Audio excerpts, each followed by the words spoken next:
Hello, Archie Dunlop here with Talking Astrology with Archie on Monday, January the 15th, 2024. So today is a holiday in the United States, and it is because it is Martin Luther King's birthday. So if he had still been alive today, he would be 95. Unfortunately, he was murdered or assassinated on, I think, April the 4th, 1968. So he was only 39 when he was killed. I haven't really looked at his chart before. Obviously, he's someone who is very important in the US, who Americans treat with great reverence. And so I take this opportunity to look at his chart and try to make sense of his personality and also of his death. I know that sounds a bit morbid, but perhaps I'm just being too traditional. But I do think part of the traditional role of the astrologer is to look at death and to look at why someone died when they died. And I think we've got quite a good signature of his death, and I will be looking at that. But before I do that, I want to look at the astrology and the I Ching for today, which is Monday, January the 15th, 2024. So here we go. I'm not saying that today is particularly spectacular in terms of what the main event is. Well, the moon is in Pisces. You can see this is set for Moon, New York. Got the moon in Pisces. It's making a conjunction to Neptune. Moon is also making a sextile to Uranus. There's a sextile to Uranus. It's also making a sextile to the Sun. Overall, this needn't be too bad. I mean, we have Sun-Moon sextile. I think we should feel that today, particularly if we're in the United States. If you're in Asia, then it may be more something that you're going to feel tomorrow. But Asia, not just Asia, but Australia, New Zealand. But even so, the moon is in Pisces, the sun is in Capricorn. So these two signs, Pisces and Capricorn, do have a sympathy with each other. And so when you've got the sun and the moon in this kind of relationship, you have a certain sense of harmony. I mean, things seem to run together. People seem overall to be able to get on with each other. Sort of a masculine and a feminine are balanced. And so if we're socializing today, I think we can be successful. We can have a good time. Of course, we're more likely to be socializing probably in the United States because it's a holiday. I never really know in the United States to what extent it is a holiday. Americans do seem to work hard with several different jobs often, and so a lot of Americans are not taking the opportunity to have a break today. But if you are going to have a holiday today and you're in America, then there's it's a good time. There's plenty going on, and there's plenty of social activity to benefit from. But we shouldn't forget that the moon is making a conjunction to Neptune. Moon conjunct Neptune can be treacherous. We can get the wrong ideas. We might be too keen to trust our emotions. Our feelings might be telling us that telling us something. We might believe our feelings, but can we really believe our feelings? Neptune might take us in the wrong direction. And even if our feelings are correct, Neptune is about breaking down barriers and boundaries. And so our own protection from the emotional chaos in which we live may be weaker than average, so we may get overwhelmed by other people, particularly if we have to deal with them in a sort of a one-to-one way. So, for example, if you're a psychotherapist and you're seeing clients today, you might find your clients to be just overwhelming. Or if you're, a lot of people who see clients, whether you're a social worker, even an astrologer, it might all be too much. So do bear that in mind with the moon with the moon conjunct Neptune. Now there are a few midpoints that perhaps should be mentioned. The Sun is aspecting the Mercury-Uranus midpoint, and I think that's quite a good thing. It's exciting. Mercury-Uranus, the combination of Mercury and Uranus is about exciting ideas, things that stimulate us intellectually, things that relieve our boredom. And so with the Sun on the Mercury-Uranus midpoint, there is excitement today. And I think in most cases it should be the kind of excitement which is fortunate, that isn't a problem. And it's the excitement that comes of ideas, of talking, communicating with people. So there is that midpoint, which I think is overall going to be fortunate. Mercury is on the Venus-Hades midpoint. So Hades, hypothetical planet. Venus and Hades as a combination. This could be about relationships or connections with people who are maybe are criminal, or who are not particularly reputable. And so perhaps we should be careful who we talk to. It may be that people try to convince us to give them money or to reveal important information. And that kind of ties in with the fact that there's Moon conjunct Neptune. So I think we do have to be especially careful of fraudulent behaviour, and we perhaps shouldn't be tempted by offers that are too good to be true. Though you could say, Mercury on a Venus-Hades midpoint, Venus and Hades together, Venus perhaps is a planet relating to women. Hades could be about criminality. So Mercury is about communication. Therefore, you could put it together and say communications with criminal women, communications with women who are up to no good. So bear that in mind. Maybe there is a woman who could be a problem. The neighbour, got a couple of years back, this woman burst into his house, I think at sort of 6 a.m, and grabbed the keys off the table and drove off in his car. And I think the car ran out of petrol sort of 10 miles down the road. But, criminal women, they do exist. It's not just men who break into houses and steal cars. So that's perhaps something to think about. But this is Mercury on the Venus-Hades midpoint. It's not necessarily about the action of the theft. It's about the communication, who we are talking to.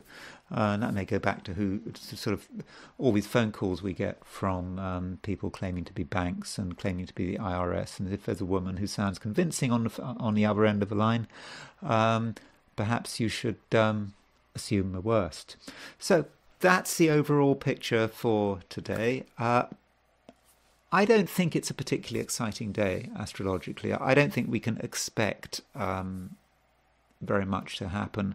I think perhaps the most important thing about the day is the fact that you've got the moon making a sextile aspect to the Sun and to to Uranus. I think that does create a bit of excitement, and I think it does make our social life an area of perhaps growth and a place where we can enjoy ourselves with our friends, especially if we're in the Americas. Not just because it's Martin Luther King's birthday, but because of the time zone. If you're in, as I said, if you're in Asia or Australia, New Zealand, you're probably going to feel that more tomorrow. Okay, so what I want to do now is look at the I Ching. Just remember my horoscope forecast for the 12 signs. I have separate videos for each one now, so they're up now. So you can find your the video for your star sign if you want to see what I have to say. Okay, so let's turn to the I Ching. As usual, I ask the question: what is Monday going to be like for people watching this video? And the hexagram I got, it was a single hexagram. It didn't move. It was locked. Now, when you see this hexagram, don't panic. This is just for the day. But what I got was this one, illness, 18. Greg Winkup translates it as illness. The Wilhelm translation of the I Ching talks about it as being as work on what has been spoilt. But it says illness. It doesn't say death. I'm not saying anyone's going to get ill. What it's really saying is we can't really move forward until we've fixed a problem. Illness, we're not all there. We need to heal ourselves. Now, that illness is not, in most cases, going to be about physical illness. It's about just something about our state of being and our environment that is just not in great shape. So, what is that thing that you were planning on moving forward with? What's that project that you were trying to get off the ground? I'm sure there's something.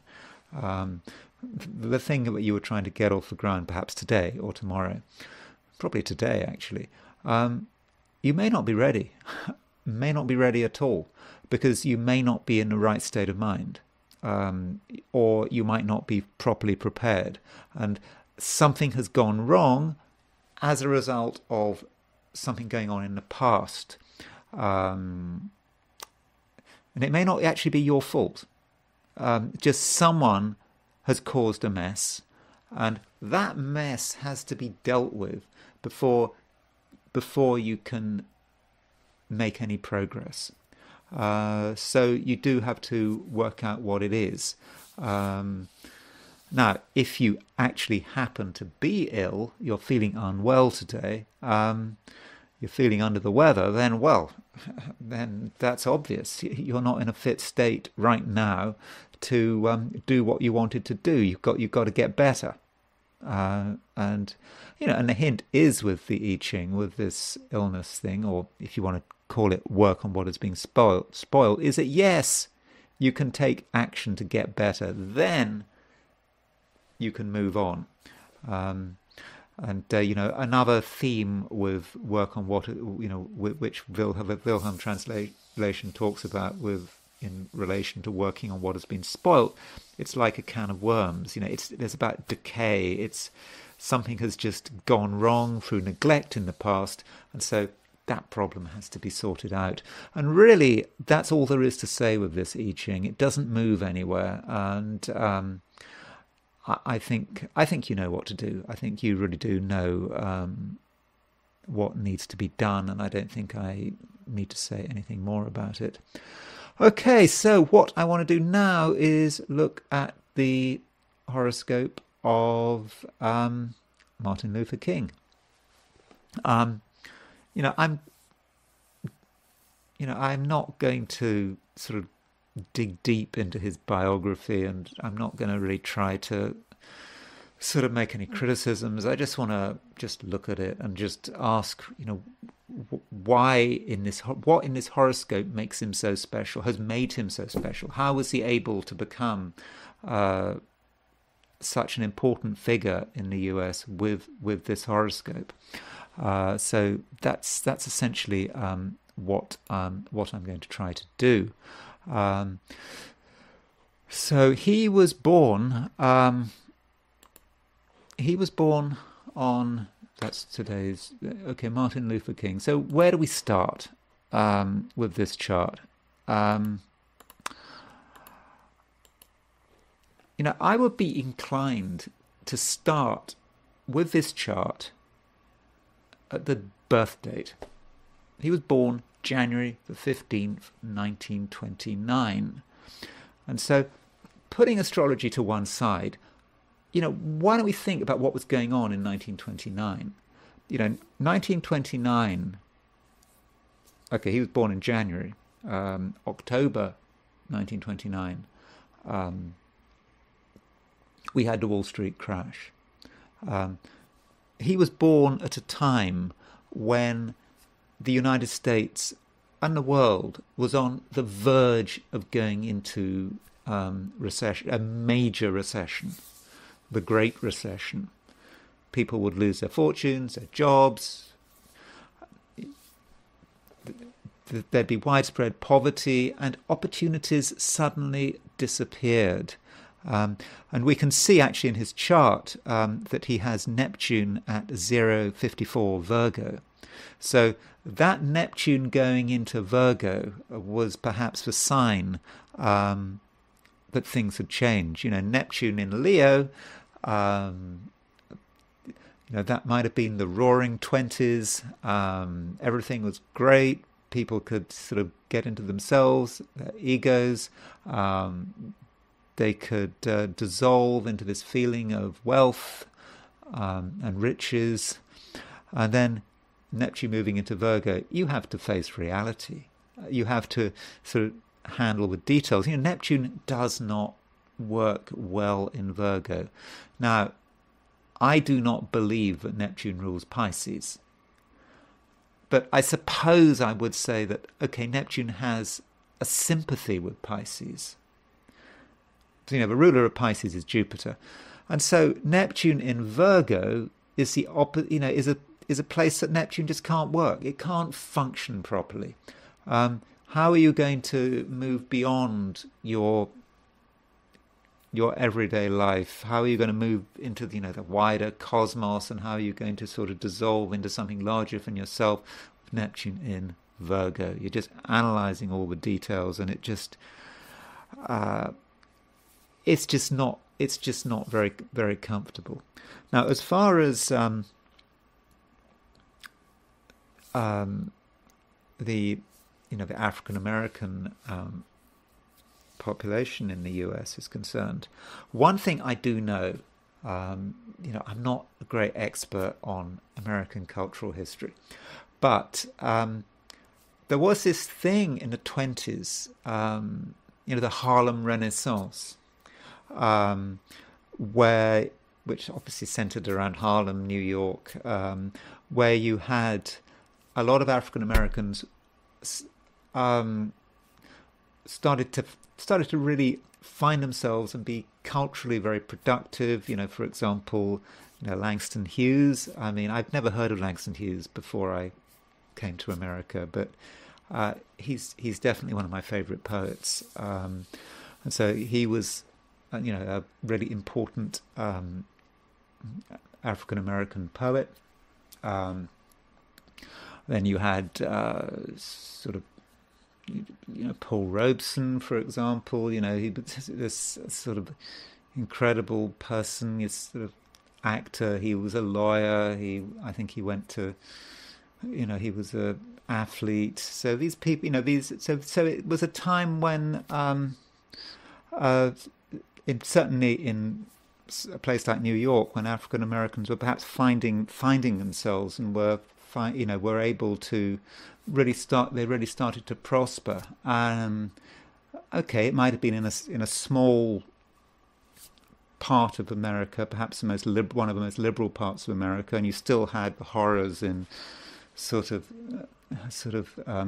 down in the South, but there seemed to be some progress, and what the end of a recession, the start of a recession just wrecked it all. And it was like something just got deferred, and that was hence sort of Langston Hughes's poem about a dream deferred. He wrote it in the 50s, I think it was. So this whole dream of was destroyed by the recession, perhaps. And so, in a way, Martin Luther King, this is what he was born into. And I think that the Neptune moving into Virgo, really described that, what the world was like. We were on the verge of the Great Recession. And if you look at Martin Luther King's Neptune, you can see that it's trine Jupiter.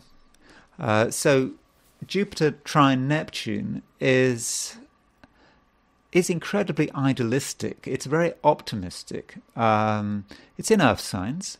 It's practical. I suppose you could say that Langston Hughes and Paul Robeson, they saw the horrors of sort of racial discrimination, and well, of course in the South it goes worse, like lynchings and all that kind of stuff. And they took the view that it was so bad you needed a revolution. I mean, and Langston Hughes and certainly Paul Robeson became communists. I mean, quite obvious you'd become a communist when you were dealing with the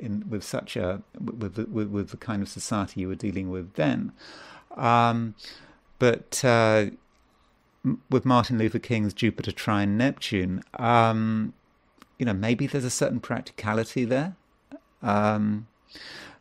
It is a dream that the world can become a better place. But maybe it's a fantasy. But his Jupiter is strong. He's got Jupiter in Taurus. It is in mutual reception to Venus. So Jupiter is in the sign of Jupiter is in the sign of Venus in Taurus. Venus is in the sign of Jupiter, Pisces. Jupiter rules Pisces. So he's got Jupiter in mutual reception to Venus. And so I think with that strong Venus, that strong Jupiter, that's a strong vision. And I suppose Jupiter in Taurus has a certain practicality about it. You're not going to get what you want perhaps through revolution. And that's how he might have seen it. Remembering, of course, he's a Capricorn, so there is a sense of dealing with the way it is. You can't completely change your world. You've got to work within the system. Perhaps that's how it works. Now, as far as house systems are concerned, you can see this chart is set up using the Placidus houses. I think in some ways Martin Luther King's chart, it does suggest it might be better to use whole sign houses. So if we were to recast that chart using whole sign houses, let's change the house system. Let's make it whole sign houses.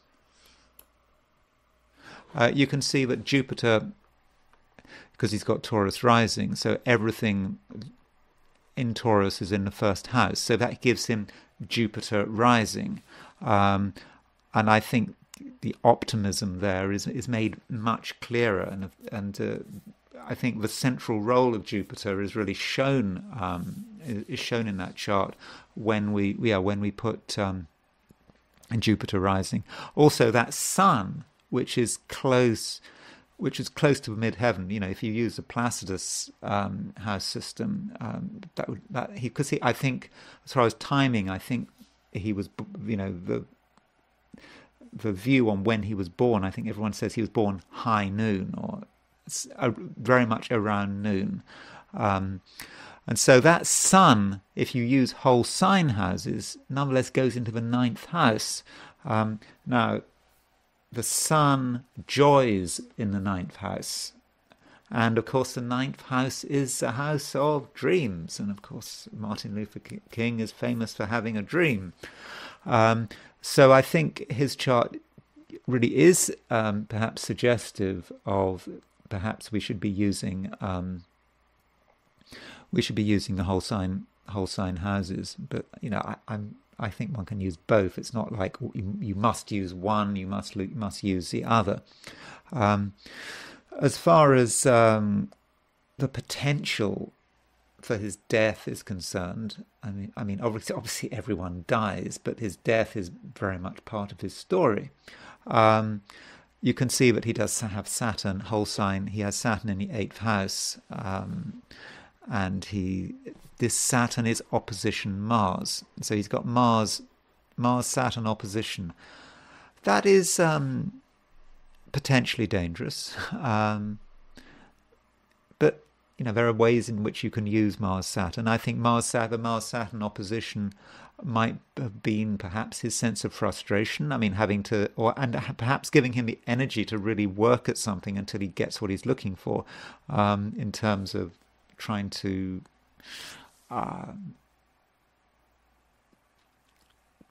confront this system of segregation that has been around for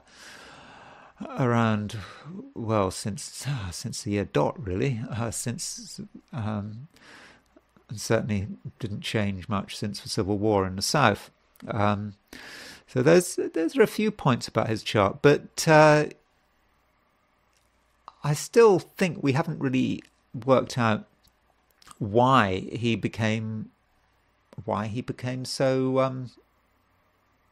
so famous, why he was able to achieve so much, why he became so iconic. Oh, by the way, Mercury. If you use whole sign houses, you can see Mercury is in the 10th house, and I think that his ability to communicate is certainly important. His speeches are just an important way, an important part of who he was. As far as his midpoints are concerned, his Mercury-Jupiter midpoint is at around 21 Pisces.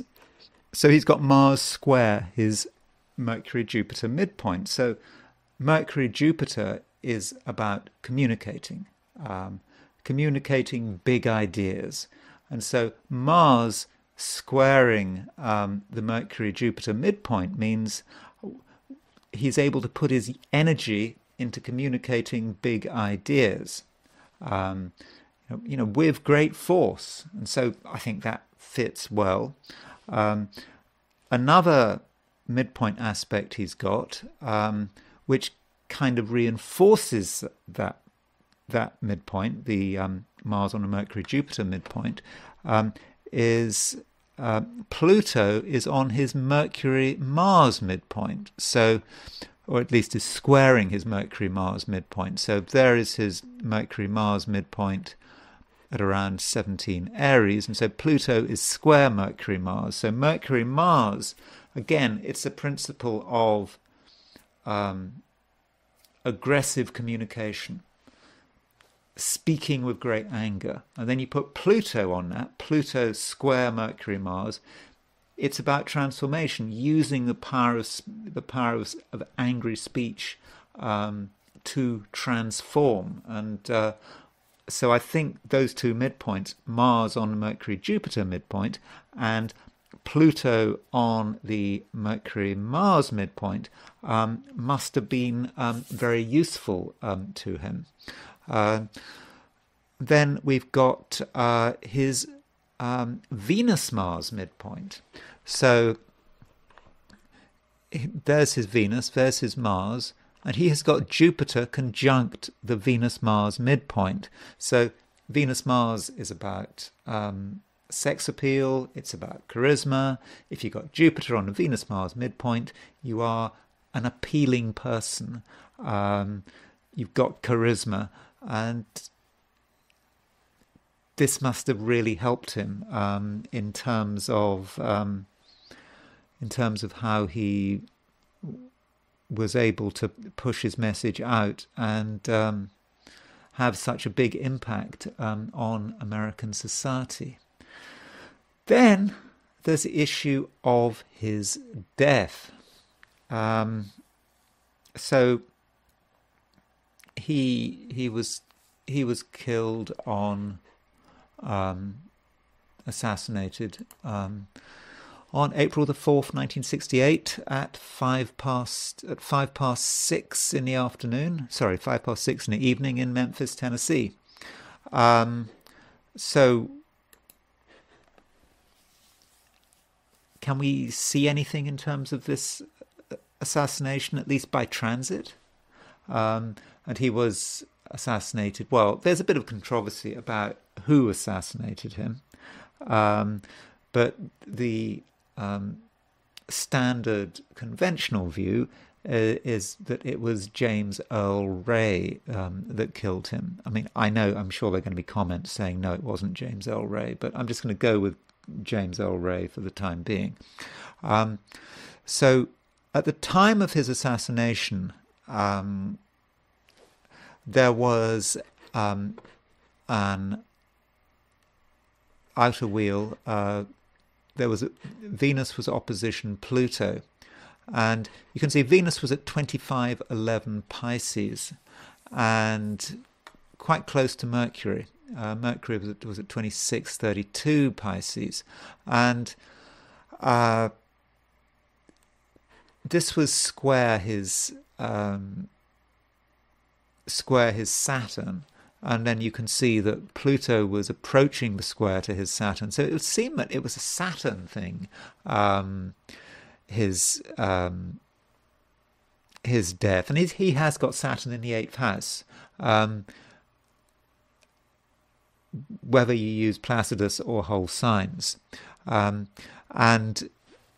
Pluto was at 2055 Virgo, so Pluto was kind of square his Mars. It wasn't exact, but everything does seem to be pointing towards his Saturn in terms of that day, April the 4th, 1968. Now the person who killed him was. Well, okay, I understand it may not have been him, but let's look at it. This is a chart of James Earl Ray. He was a Pisces, born March the 10th, 1928, at 3 p.m. in Alton, Illinois. I don't particularly want to spend too much time on his chart. I'm more interested in how his chart and Martin Luther King's chart sort of came together. James Earl Ray, he was not stupid. He did a lot of reading. He did a lot of traveling. I think his plan was having killed Martin Luther King, was to go to Rhodesia, which was this white-ruled country which is now Zimbabwe, and he thought, well, Rhodesia must be a good place to go, but I don't think the Rhodesians would have been too happy if he'd turned up. It would have been quite embarrassing for them, so they probably would have sent him back to America anyway. But anyway, he went, after killing Martin Luther King, he went to the UK, and I think he was extradited back. So what is the connection between the two men? So they were born not too far apart, born about 10 months apart. James Earl Ray was, I think, 10 months older than him. So James Earl Ray had his sun at 20 degrees Pisces, and so his sun was exactly on Martin Luther King's moon. So there's sun-moon contact, and James Earl Ray had a Sun-Saturn square in his chart, whereas Martin Luther King had a Moon square, Saturn square in his chart. So they both had this square involving the lights, the sun and the moon. So Martin Luther King had Moon square Saturn, and James Earl Ray had Sun square Saturn. And so these aspects with the Saturn kind of are right on top of each other. They both, James Earl Ray's Sun on top of Martin Luther King's Moon, and Saturn was involved in both. So if you like, James Earl Ray's Sun-Saturn square was locking in to Martin Luther King's Moon square Saturn. And another thing to take note of is the Mars ascendant midpoint. So of James Earl Ray.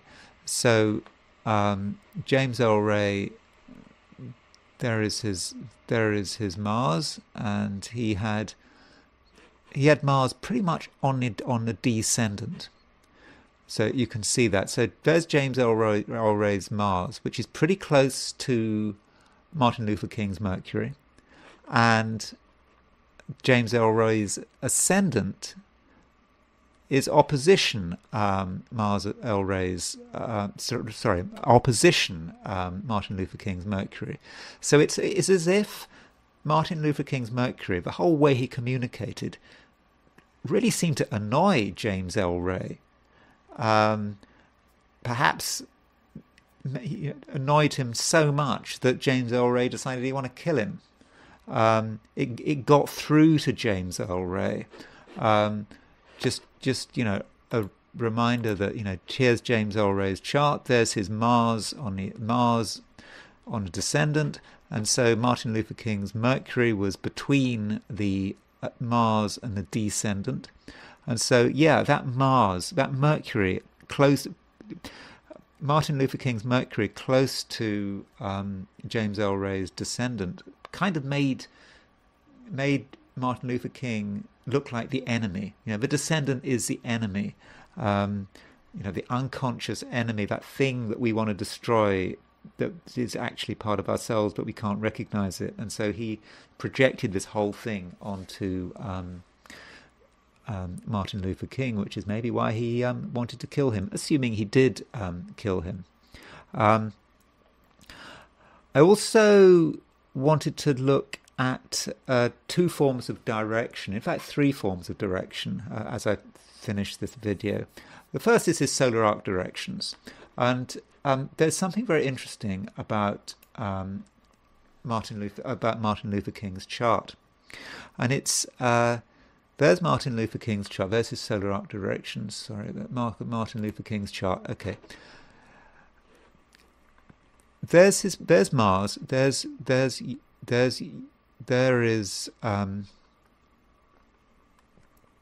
okay. Let's have a Placidus. Let's have a Placidus chart. I think that makes it clearer. There are some problems with the equal height with the whole sign houses. Okay, there you go. So there is Martin Luther King's ascendant at 13 Taurus. There is Uranus at 3 Aries, and there is Mars at 21 Gemini. So the ascendant is in between. It's on the midpoint of Mars and Uranus. Now, how many degrees is Uranus from the ascendant? If you count this many degrees, you can see it's about 40 degrees from the ascendant. And then how many degrees is Mars from the ascendant? Well, Mars is 13 and is 17. It's about 38 degrees. So it's 38, 40. You see where I'm going with this? So if we do some solar arc directions and we direct Uranus to the ascendant, it gets there in about 40 degrees. If we direct the ascendant to Mars, it gets there in about 40 degrees. we can therefore see from that that something bad was going to happen to Martin Luther King when he was around 40. And so let's just look at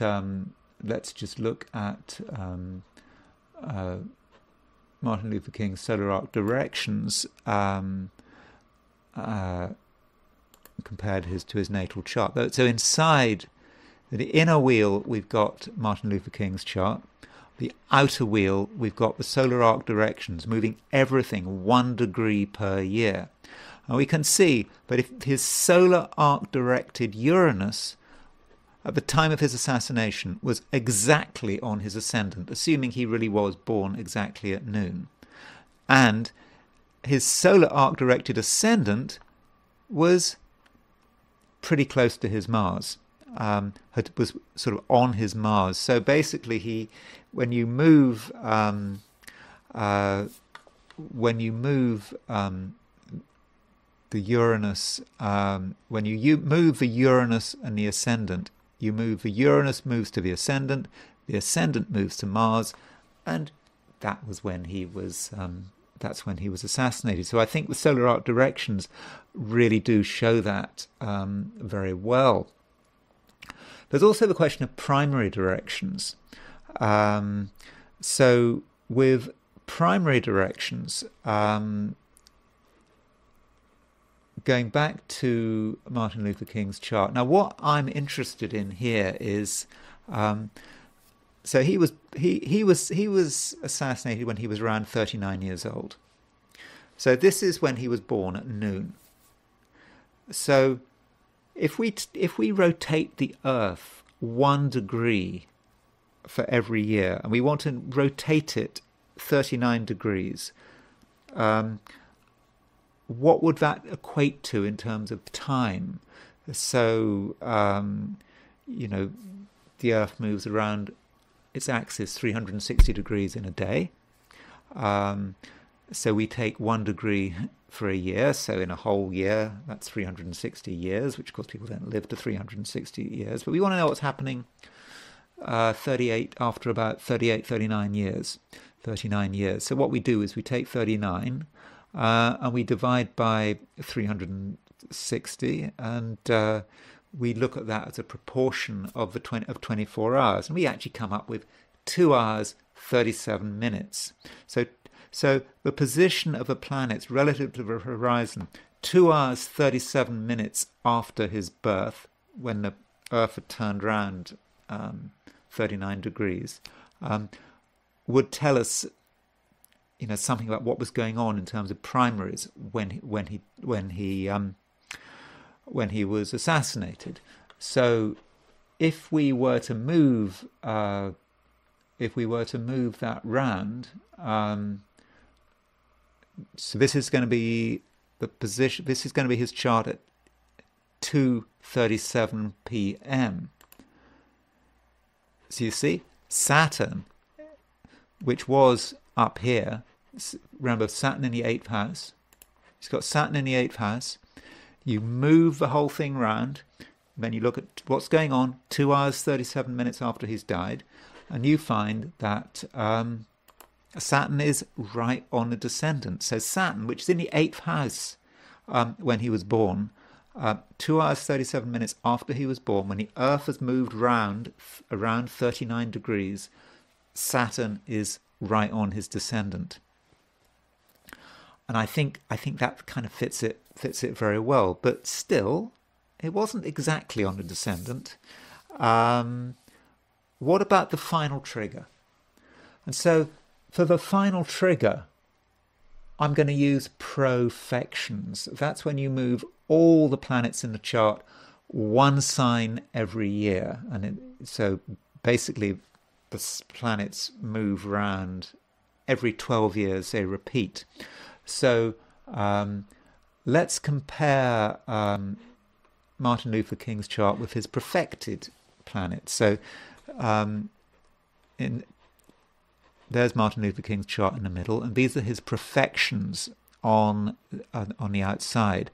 So assuming he really was born at noon, and he really has got an ascendant at 13 degrees 48 Taurus, we see that Mars is at profected Mars was at 2825 Virgo.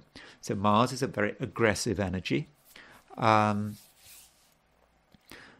It could be the attacker, but it's also a trigger. It's a trigger for that solar arc directed Saturn on the descendant. So we have the solar arc directed Saturn on the descendant, but we're looking for a trigger, a final trigger to say when exactly he was murdered.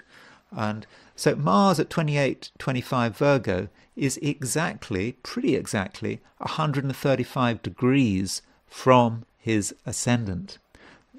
Remember, the 135 degree aspects, the sesquiquadrate aspects are a big deal. In my opinion, they're more important than trines and sextiles. So that Mars, 135 degrees off his ascendant, is the final trigger. And I think that explains why he died when he died. And so that's it for Martin Luther King's horoscope. That's really all there is to be said. At least, there's a lot more to be said. It's a chart that I don't 100% really get into. It's not like David Bowie's chart that I really felt with David Bowie's chart, another Capricorn born. But I felt when you really got into it, when you got into the midpoint structure, it really started to make a lot of sense. Martin Luther King's chart, I think we can certainly see Martin Luther King, why he was such a good speaker, why he was such a good orator. Does it tell us why he was so became so fantastically famous, why he became completely iconic? Well, maybe I haven't spent long enough looking at the chart, but to me, I didn't see anything which really stood out in the chart. I think there were things which were certainly impressive, but that's just me. Maybe I just didn't spend long enough on the chart. But as it's Martin Luther King's 95th birthday, I thought it would be a good idea to look at his horoscope. Okay, thank you very much for listening. As usual, I hope you found it useful. If you enjoyed the video or found the video useful, I'd be grateful if you liked it. If you're not subscribed and you enjoyed the video, then I'd be grateful if you were to subscribe. And if you want to buy me a coffee, there is a link in the description. Thanks again for watching, and I will talk to you again tomorrow.